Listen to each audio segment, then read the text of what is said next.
मायाबढ़ा उच्च प्राथमिक विद्यालय आम संस्कृति आम खेलना कार्यक्रम अनुष्ठित। सुवर्णपुर जिला डुंगरीपाली ब्लॉक मायाबढ़ा उच्च प्राथमिक विद्यालय विद्यालय स्तरीय आम संस्कृति कार्यक्रम अनुष्ठित हो जाइछे। विद्यालय परिचालना कमिटी चेयरपर्सन सुजाता बागंक सभापतित्व अनुष्ठित कार्यक्रम को स्थानीय सीआरसीसी सौरभ साहू मुख्य अतिथि भाव जोगदे उद्घाटन करथिले।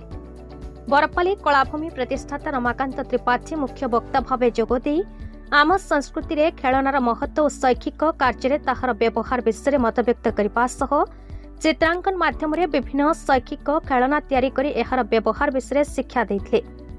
प्रसिद्ध मृत्तिका शिल्पी ब्रजरणा मृत्तिकार विभिन्न शैक्षिक खेलना तैयारी करने सह ताहार व्यवहार विषय छात्र छात्री को परामर्श देथिले। कला शिक्षक अविनाश महापात्र कागज काम माध्यम विभिन्न शैक्षिक खेलना तैयारी करी एहार प्रणाली शिखाइथिले। शिक्षक विनोद बेहेरा, सदानंद पथन, दयासागर पथन, चैतन्य पारिक, शिक्षयित्री लक्की साहू, चंद्रमा महापात्र सहयोग करथिले। शेषरे प्रधान शिक्षयित्री मौनापति जाला धन्यवाद अर्पण करथिले।